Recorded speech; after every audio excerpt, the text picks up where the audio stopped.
আছেন সবাই? চারিদিকে পূজা পূজা আমেজ। বছর ঘুরে এসেছে আবার সেই আনন্দঘন দিন। সবাইকে অগ্রিম শারদীয় শুভেচ্ছা। স্বাগত জানাচ্ছি আমার চ্যানেল রসাইখানাতে। প্রচলিত নাড়ুর পাশাপাশি একটু অন্যরকম স্বাদ নেওয়া যাক, তাই আমার চ্যানেল রসাইখানা মেনুতে আজ একটি অন্যরকম ডেজার্ট নিয়ে চলে এসেছে, ছানার কেক। উড়িষ্যায় এটাকে বলে ছানা পোড়া। জায়গা ভিত্তিক নামের ভিন্নতা হয়। যাই হোক, আমি এক কথা বলতে পারি যে আমার এই রেসিপি দেখে যদি একবার এটি তৈরি করে নেন তাহলে এর স্বাদ ভুলতেই পারবেন না। আজ আমি ছানা তৈরি করার থেকে শুরু করে কেক বানানো পর্যন্ত সুন্দর করে দেখিয়ে দিব, তাই আমার এই ভিডিওটি না টেনে পুরোটাই দেখবেন। আমার এই নতুন ধরনের এরকম রান্না দেখতে চাইলে আমার চ্যানেলটিকে সাবস্ক্রাইব করবেন আর পাশে থাকা বেল আইকনটি ক্লিক করবেন, যাতে আমার রেসিপিগুলো আপনার কাছে পৌঁছে যায় সবার আগে। আর যদি ফেসবুক পেজ থেকে দেখেন তাহলে আমার পেজটিকে ফলো দিবেন। কথা না বাড়িয়ে চলুন তাহলে শুরু করি। আমি এখানে 2 কেজি ফুল ক্রিম দুধ নিয়েছি। ফুল ক্রিম দুধ দিয়ে ছানা তৈরি করলে ছানা খুব সফট হয় এবং পরিমাণও একটু বেশি হয়। ছানার কেক তৈরি করতে হলে ফ্রেশ ছানা দিয়ে তৈরি করলে খেতে ভালো লাগে, ফ্রিজে থাকা ছানা দিয়ে বানালে খেতে ভালো লাগে না। তাই আপনারা ছানার কেক তৈরি করতে হলে যেদিন কেকটি বানাবেন সেদিন ছানা তৈরি করে বানাবেন। ভালো করে ফুটে উঠেছে দুধ, একটি বাটিতে নামিয়ে নেব। দুধ ঘন করার প্রয়োজন নেই, ভালো করে ফুটে উঠলেই নামিয়ে নিতে হবে।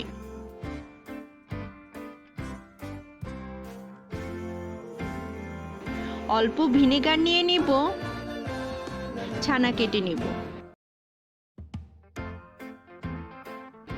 এখন একটি কাপড় নিয়ে ছানাগুলো ঢেলে দিব। নর্মাল পানি দিয়ে দিব, এতে ভিনেগারের গন্ধটা চলে যাবে। ছানা ঝরিয়ে রাখার প্রয়োজন নেই, হালকা একটু চেপে নিলেই হয়ে যাবে। যে পানিটা বের হবে সেটা ফেলে দিব না, কারণ এটা আমার পরে প্রয়োজন হতে পারে বাইন্ডিংসের জন্য। এখন ছানাগুলো একটি বাটির মধ্যে নিয়ে নিব। একটি স্ট্রেনার দিয়ে ছানাগুলো ম্যাশ করব। বেশি ম্যাশ করার প্রয়োজন নেই, শুধু দলাগুলো ভেঙে নিলেই হবে। 2 চামচ সুজি নিয়েছি আর 2 চামচ চিনি নিয়েছি। এখন ছানার মধ্যে দিয়ে দিব। এই কেকটা বেশি মিষ্টি হয় না, কিন্তু আপনারা যদি মিষ্টি একটু বেশি পছন্দ করেন তাহলে চিনির পরিমাণ একটু বাড়িয়ে দিবেন। আবার মিশিয়ে নেব। একটু সময় নিয়ে মেশাতে হবে, চিনিটা গলে যাওয়া পর্যন্ত।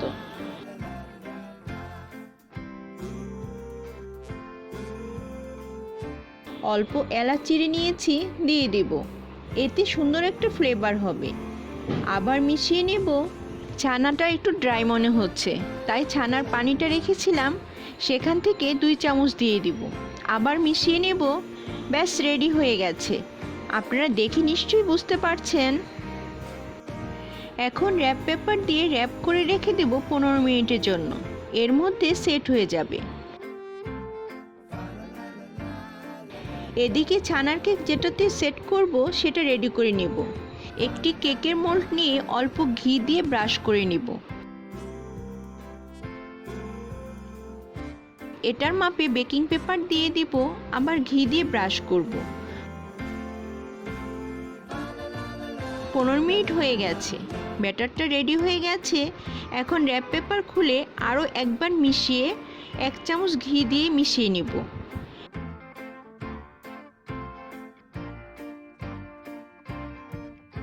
এখন কেকের মোল্ডের মধ্যে দিয়ে দিব। একটি চামচ দিয়ে চারপাশে সমান করে ছড়িয়ে দেব, উপরে সমান করে দিব। হালকা ট্যাপ করে নিব যাতে কোনো বাবলস না থাকে। এই পর্যায়ে গার্নিশ করে নিব। এতে দেখতে সুন্দর লাগবে। কিছু পেস্তা কুচি করে নিয়েছি, উপরে ছড়িয়ে দিব।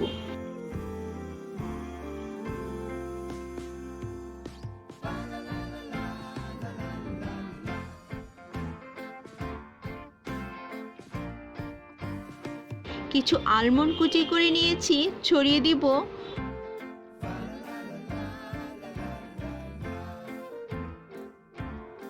অল্প জাফরান নিয়েছি, উপরে দিয়ে দিব। বেক করার পর দেখতে সুন্দর লাগবে। আজ আমি এটি চুলায় কিভাবে সহজ করে নেওয়া যায় তাই দেখিয়ে দেব। একটি বড় সাইজের প্যান প্রিহিট করে নিয়েছি। ঢাকনা খুলে ভিতরে একটি স্ট্যান্ড বসিয়ে দিব। তার উপরে কেকটা বসিয়ে ঢাকনা দিয়ে ঢেকে দিব।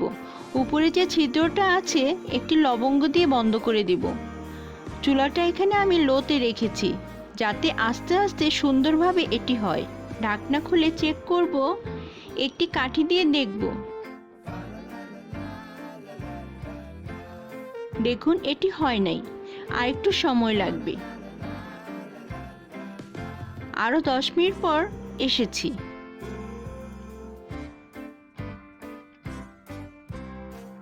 দেখুন এটি হয়ে গেছে। এখন ঠান্ডা হওয়ার জন্য অপেক্ষা। আপনারা অবশ্যই ঠান্ডা হলে এটি বের করবেন, কারণ গরম অবস্থায় এটি অনেক সফট থাকে, ভেঙে যেতে পারে। ঠান্ডা হয়ে গেছে, একটি নাইফ দিয়ে চারপাশে ছাড়িয়ে নিব।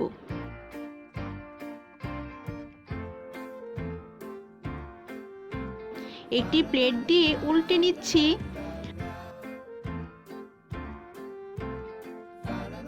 আলতোভাবে বাটার পেপারটা সরিয়ে নিব।